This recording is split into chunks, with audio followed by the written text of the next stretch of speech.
প্রভাব বিহার নির্বাচনে। জলপাইগুড়িতে বিজেপি রাজ্য সভাপতি দিলীপ ঘোষ জানালেন, করোনায় কাজ হারিয়েছে পরিযায়ী শ্রমিকেরা, তার প্রভাব পড়েছে বিহার নির্বাচনের ফলে। তবে মানুষের রায় আমরা মাথা পেতে নেব। জলপাইগুড়িতে দিলীপ ঘোষ দলীয় কর্মসূচিতে। এদিন পদাতিক এক্সপ্রেসে বেলা 10:30 নাগাদ এসে পৌঁছান জলপাইগুড়ি রোড স্টেশনে। তাকে স্বাগত জানাতে স্টেশনে উপস্থিত ছিলেন বিজেপির জলপাইগুড়ি জেলা সম্পাদক বাপি গোস্বামী, সাংসদ ডক্টর জয়ন্ত কুমার রায় ও অন্যান্য নেতৃবৃন্দ। এদিন বিহারের রায় নিয়ে সাংবাদিকদের প্রশ্নের উত্তরে তিনি বলেন, লড়াই হাড্ডাহাড্ডি হচ্ছে ঠিকই, কিন্তু সরকার গড়বে বিজেপি জোট। ফল প্রসঙ্গে তিনি আরও বলেন, করোনায় বহু মানুষ কাজ হারিয়েছে, তার একটা প্রভাব পড়েছে। এছাড়া দীর্ঘদিন সরকার থাকলে তার একটি নেগেটিভ ইম্প্যাক্ট নির্বাচনের ফলের উপর পড়ে যায়। যাই হোক, মানুষের রায় আমরা মঙ্গলবার পেতে নেব।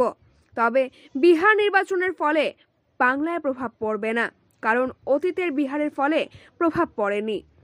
আমরা 21-এ 200-রও বেশি আসন নিয়ে সরকার গড়ব।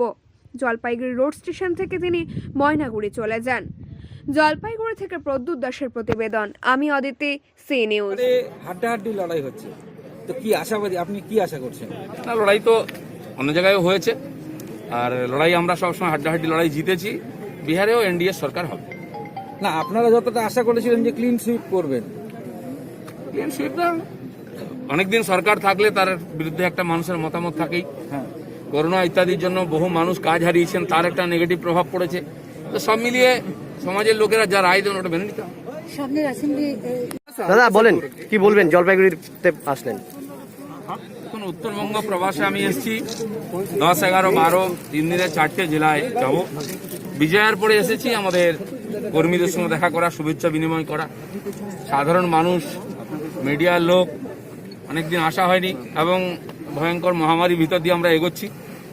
পরিচিত আত্মীয় অনেককে আমরা হারিয়েছি। সমাজের বিশিষ্ট ব্যক্তি, নেতা, অভিনেতা, মন্ত্রী, এমএলএ, সমাজকর্মী, ডাক্তার, পুলিশ কর্মচারী অনেককে আমরা হারিয়েছি। এখন অনেক মানুষ অসুস্থ, পরিস্থিতি এখনো ঠিক নাই। তাই এই পরিস্থিতিতে পরস্পর মিলিত হলে মনের জোর বাড়ে। আর এই অজানা শত্রুর বিরুদ্ধে লড়তে গেলে মানসিক জোর চাই। যেন আমি সবাইকে শুভেচ্ছাও জানাচ্ছি, সবাইকে সতর্ক থাকার জন্য অনুরোধ করছি। এর আগে কি পড়েছে? বিহারে 3বার সরকার করেছি, বাংলাদেশ সরকার হয়নি। বাংলার রাজনীতি, বাংলার বিজেপি, বাংলার কর্মীরা লড়াই করে বাংলার পরিবর্তন করবে। Thank you. দাদা বলেন, কি বলবেন? জলপাইগুড়িতে আসলেন, এখন উত্তরবঙ্গ প্রবাসে আমি এসেছি। 10, 11, 12 3 দিনে 4টে জেলায় যাব। বিজয়ার পরে এসেছি আমাদের কর্মীদের সঙ্গে দেখা করা, শুভেচ্ছা বিনিময় করা। সাধারণ মানুষ, মিডিয়ার লোক, অনেকদিন আসা হয়নি এবং ভয়ঙ্কর মহামারীর ভিতর দিয়ে আমরা এগোচ্ছি। পরিচিত আত্মীয় অনেককে আমরা হারিয়েছি। সমাজের বিশিষ্ট ব্যক্তি, নেতা, অভিনেতা, মন্ত্রী, এমএলএ, সমাজকর্মী, ডাক্তার, পুলিশ কর্মচারী অনেককে আমরা হারিয়েছি। এখন অনেক মানুষ অসুস্থ, পরিস্থিতি এখনো ঠিক নাই। তাই এই পরিস্থিতিতে পরস্পর মিলিত হলে মনের জোর বাড়ে। আর এই অজানা শত্রুর বিরুদ্ধে লড়তে গেলে মানসিক জোর চাই। যেন আমি সবাইকে শুভেচ্ছাও জানাচ্ছি, সবাইকে সতর্ক থাকার জন্য অনুরোধ করছি। অমিত শাহ বলেছিলেন লোকসভায় 21টা সিট জিততে হবে, আমরা 18টা জিতেছি, 2-1টা অল্প ভোটে হেরেছিলাম। উনি এবারে বলেছেন 200 সিট জিতে পশ্চিমবাংলায় বিজেপি সরকার আনতে হবে। তার জন্য আমার সমস্ত কর্মী নেতারা ঝাঁপিয়ে পড়েছেন প্রাণ হাতে নিয়ে। 120 জন বলিদান দিয়েছেন।